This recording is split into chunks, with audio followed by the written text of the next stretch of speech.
Matthew 21. When Jesus and his disciples came near to Jerusalem, he went to Bethphage on the Mount of Olives, and sent 2 of them on ahead. He told them, "Go into the next village, where you will at once find a donkey and her colt. Untie the 2 donkeys and bring them to me. If anyone asks, 'Why are you doing that?' just say, 'The Lord needs them.' Right away he will let you have the donkeys." So God's promise came true just as the prophet had said. Announce to the people of Jerusalem, your king is coming to you.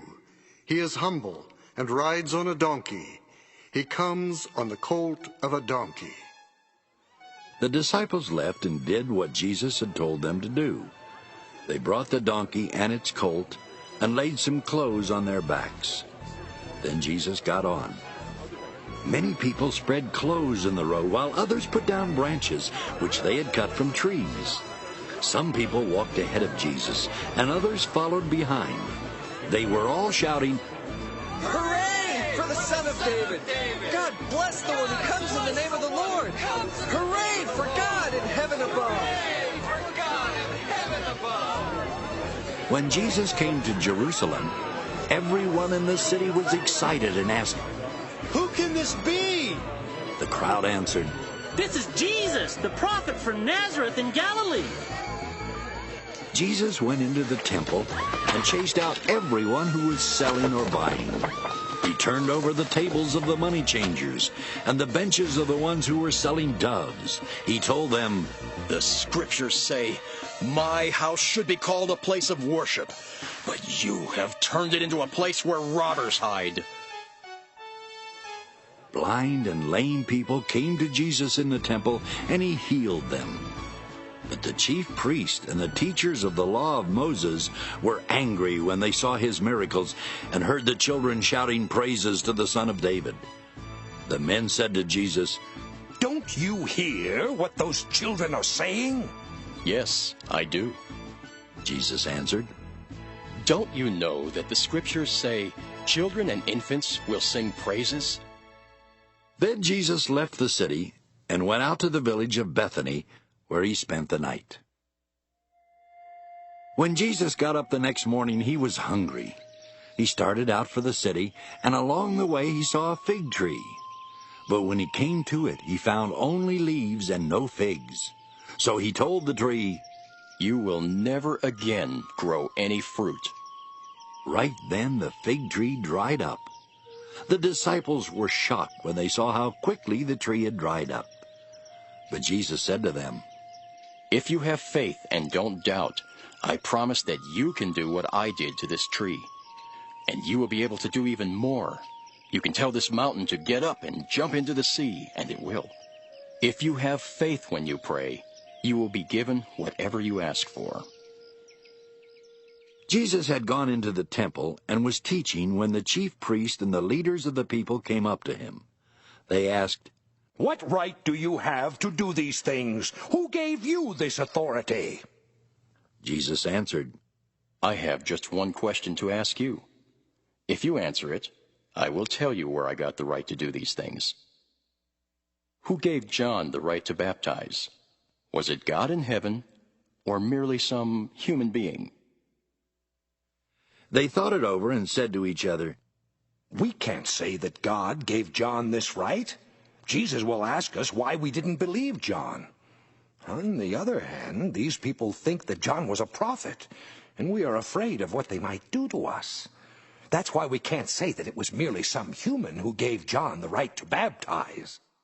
So they told Jesus, "We don't know." Jesus said, "Then I won't tell you who gave me the right to do what I do." Jesus said, "I will tell you a story about a man who had 2 sons. Then you can tell me what you think. The father went to the older son and said, 'Go work in the vineyard today.' His son told him that he would not do it, but later he changed his mind and went. The man then told his younger son to go work in the vineyard. The boy said he would, but he didn't go. Which one of the sons obeyed his father?" "The older one," the chief priests and leaders answered. Then Jesus told them, You can be sure that tax collectors and bad women will get into the kingdom of God before you ever will. When John the Baptist showed you how to do right, you would not believe him. But these evil people did believe. And even when you saw what they did, you still would not change your minds and believe. Jesus told the chief priests and leaders to listen to this story. A landowner once planted a vineyard. He built a wall around it and dug a pit to crush the grapes in. He also built a lookout tower. Then he rented out his vineyard and left the country. When it was harvest time, the owner sent some servants to get his share of the grapes. But the renters grabbed those servants. They beat up one, killed one, and stoned one of them to death. He then sent more servants than he did the first time. But the renters treated them in the same way. Finally, the owner sent his own son to the renters because he thought they would respect him. But when they saw the man's son, they said, Someday he will own the vineyard. Let's kill him. Then we can have it all for ourselves. So they grabbed him, threw him out of the vineyard, and killed him. Jesus asked, When the owner of that vineyard comes, what do you suppose he will do to those renters? The chief priest and leaders answered, He will kill them in some horrible way.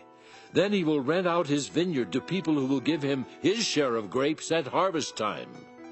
Jesus replied, Surely you know that the scriptures say, The stone that the builders tossed aside is now the most important stone of all.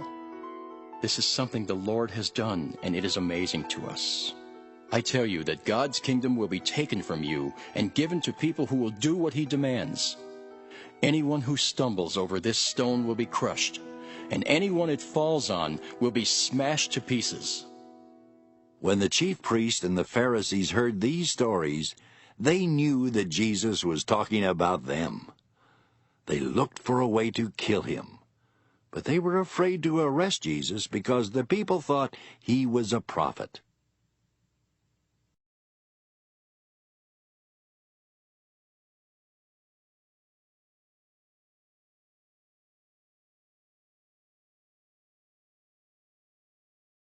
Matthew 21.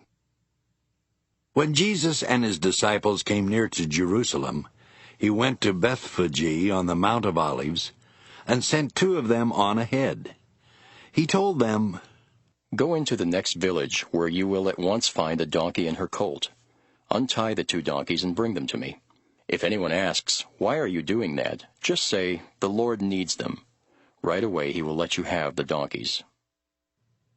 So God's promise came true just as the prophet had said. Announce to the people of Jerusalem, Your king is coming to you. He is humble and rides on a donkey. He comes on the colt of a donkey.